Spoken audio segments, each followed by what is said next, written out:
মোবাইলে flight mode on রেখে কিভাবে নেট ব্যবহার করবেন। বন্ধুরা, আজকের এই ভিডিওতে আমি আপনাদেরকে দেখাবো কিভাবে আপনি আপনার মোবাইলের মধ্যে ফ্লাইট মোড অন রেখে ইন্টারনেট ব্যবহার করবেন। নর্মালি কি হয়, আপনি যদি আপনার মোবাইলের মধ্যে ফ্লাইট মোড অন করে দেন, সাথে সাথে আপনার মোবাইলের টাওয়ার এবং নেটওয়ার্ক দুইটাই চলে যায়, এমনকি আপনি নেটও ব্যবহার করতে পারেন না। কিন্তু আজকের এই ভিডিওতে আমি আপনাদেরকে দেখাবো কিভাবে আপনি আপনার মোবাইলের মধ্যে ফ্লাইট মোড অন রেখে ইন্টারনেট ব্যবহার করবেন। যেমন দেখেন, এখন আমার মোবাইলের মধ্যে টাওয়ার এবং নেটওয়ার্ক দুইটাই আছে, কিন্তু দেখেন আমি যদি আমার মোবাইলের মধ্যে ফ্লাইট মোড অন করে দিই, সাথে সাথে আমার মোবাইলের টাওয়ার এবং নেটওয়ার্ক দুইটাই চলে গেছে। এমনকি আমি যদি ইউটিউব অন করতে চাই, দেখেন ইউটিউব চলছে না। হোয়াটসঅ্যাপে গিয়ে যদি কাউকে কোনো মেসেজ করতে চাই, দেখেন মেসেজও যাচ্ছে না, কারণ আমার মোবাইলটা সম্পূর্ণভাবে অফলাইন হয়ে গেছে। এখন আমার মোবাইলের মধ্যে কোনো কল আসবে না, এমনকি আমি ইন্টারনেটও ব্যবহার করতে পারবো না। কিন্তু আজকের এই ভিডিওতে আমি আপনাদেরকে দেখাবো কিভাবে আপনি আপনার মোবাইলের মধ্যে ফ্লাইট মোড অন রেখে ইন্টারনেট ব্যবহার করবেন। মানে কেউই আপনার মোবাইলের মধ্যে কল করতে পারবে না। যখনই কেউ আপনার মোবাইলে কল করবে, আপনার মোবাইলটা সুইচ অফ দেখাবে, কিন্তু আপনি ইন্টারনেট ব্যবহার করতে পারবেন।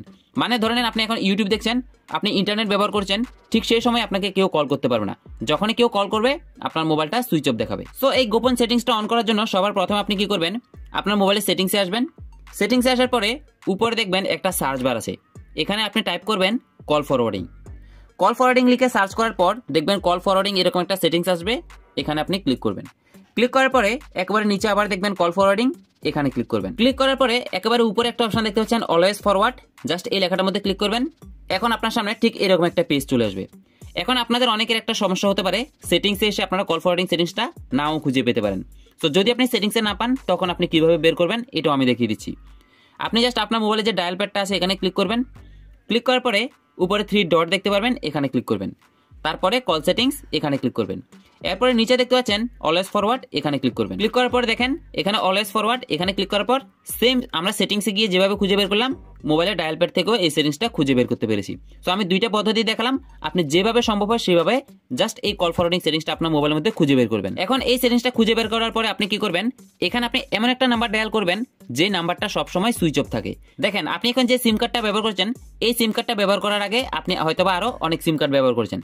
সো সেই সিম কার্ডগুলির যে কোনো একটা নাম্বার এখানে আপনি ডায়াল করবেন। সো নাম্বারটা আপনার হতে হবে এমন কোনো কথা নেই, আপনাকে শুধুমাত্র এখানে যে কোনো একটা সুইচ অফ নাম্বার ডায়াল করতে হবে, হোক সেটা আপনার নাম্বার, আপনার ফ্রেন্ডের নাম্বার, যে কারো নাম্বার হোক, জাস্ট নাম্বারটা আপনাকে সুইচ অফ হতে হবে। সো আমি জাস্ট এখানে যে কোনো একটা র্যান্ডম নাম্বার ডায়াল করে দিলাম। ডায়াল করার পরে এখান থেকে টার্ন অনে ক্লিক করে দিলাম। ক্লিক করার পরে দেখেন এখানে এই নাম্বারের মধ্যে আমার মোবাইলের কলগুলি ফরওয়ার্ড হয়ে গেছে। এখন আমাকে যদি আমার মোবাইলের মধ্যে কেউ কল করে, আমার মোবাইলটা সুইচ অফ দেখাবে, কারণ আমি আমার মোবাইলের কলগুলি একটা সুইচ অফ নাম্বারে ফরওয়ার্ড করে দিয়েছি। কিন্তু দেখেন এখন আমি আমার মোবাইলের মধ্যে নেট ব্যবহার করতে পারবো। দেখেন ইউটিউব চালাচ্ছি, ইউটিউব অন হয়ে গেল। এখন যদি আমি হোয়াটসঅ্যাপে গিয়ে যদি কাউকে কোনো মেসেজ করতে চাই, দেখেন মেসেজও করতে পারছি, দেখেন মেসেজ যাচ্ছে। কিন্তু কেউ যদি আমাকে ফোন করে, মোবাইলটা সুইচ অফ দেখাবে, কারণ মোবাইলের কলগুলি আমি একটা সুইচ অফ নাম্বারের মধ্যে ফরওয়ার্ড করে দিয়েছি। বাট এখন আপনারা অনেকেই একটা জিনিস সম্পর্কে কনফিউজ হয়ে আছেন যে মোবাইলের কলগুলি তো একটা সুইচ অফ নাম্বারে ফরওয়ার্ড করে দিচ্ছি, এটা তো ঠিক আছে, কিন্তু মোবাইলের কল ফরওয়ার্ডিং এর সাথে মোবাইলের ফ্লাইট মোডের কি সম্পর্ক? দেখেন আপনি যখনই আপনার মোবাইলের মধ্যে ফ্লাইট মোড অন করেন, তখন কি হয়, আপনাকে কেউ কল করতে পারে না। যখনই কেউ কল করে, আপনার মোবাইলটা সুইচ অফ দেখায়। সেম কল ফরওয়ার্ডিং এই সেটিংসটা অন করার পরে যখনই কেউ আপনাকে আপনার মোবাইলে কল করবে, আপনার মোবাইলটা সুইচ অফ দেখাবে। তার মানে কি, ফ্লাইট মোড অন করার পর আপনার যে সুবিধাগুলি পান, আপনি কল ফরওয়ার্ডিং অন করার পরে সেম সুবিধাটা পাচ্ছেন। তার মানে আমরা বলতে পারি যে মোবাইলে ফ্লাইট মোড অন রাখলে যে সুবিধাটা হয়, আমরা কল ফরওয়ার্ডিং করার পরে সেম সুবিধাটা পেলাম। মোবাইলের মধ্যে ফ্লাইট মোড অন করার পরে যে কাজটা হয়, মানে মোবাইলে কল আসে না, সেম আমরা কল ফরওয়ার্ডিং অন করার পরেও এখন আমাদের মোবাইলে কল আসবে না, কিন্তু আমরা নেট ব্যবহার করতে পারবো। সো এই সেটিংসটা আপনার কখন কাজে আসবে আমি আপনাকে বলি। ধরে নেন আপনি আপনার অনলাইন ক্লাস করবেন, আপনি চান যে আপনি অনলাইন ক্লাস করার সময় মাঝখানে যাতে আপনার মোবাইলে কেউ কল করতে না পারে, কারণ আপনারা সবাই জানেন অনলাইন ক্লাসের সময় কেউ যদি মাঝখানে কল করে, ক্লাসের ডিস্টার্ব হয়। কিংবা আপনি চান যে আপনি ইউটিউবের মধ্যে এখন একটা মুভি দেখবেন, এখন মুভি দেখার সময় আপনি চান যে মাঝখানে কেউ যাতে কল করে আপনাকে ডিস্টার্ব করতে না পারে। সো আমাদের এই ট্রিকটা আপনারা অনেকেই অনেক কাজে ব্যবহার করতে পারেন। জাস্ট আমি আপনাদেরকে ট্রিকটা দেখিয়ে দিলাম, আপনি আপনার মতো করে সুবিধা মতো এটাকে ব্যবহার করবেন। এখন এই সেটিংসটা যদি আপনি বন্ধ করতে চান, একইভাবে আপনি কি করবেন, আপনার মোবাইলের সেটিংসে আসবেন, উপরে যেভাবে সার্চ করেছিলেন কল ফরওয়ার্ডিং, এভাবে সার্চ করবেন, কল ফরওয়ার্ডিং সেটিংসটা আপনি পেয়ে যাবেন। তারপরে কল ফরওয়ার্ডিং এ আসার পর এখানে একেবারে প্রথম যে অপশনটা আছে, এই অপশনটার মধ্যে ক্লিক করার পরে আপনি টার্ন অফে ক্লিক করবেন। সো এখানে ক্লিক করার পর টার্ন অফ, এখানে ক্লিক করে দিলেই সেটিংসটা আবার বন্ধ হয়ে যাবে।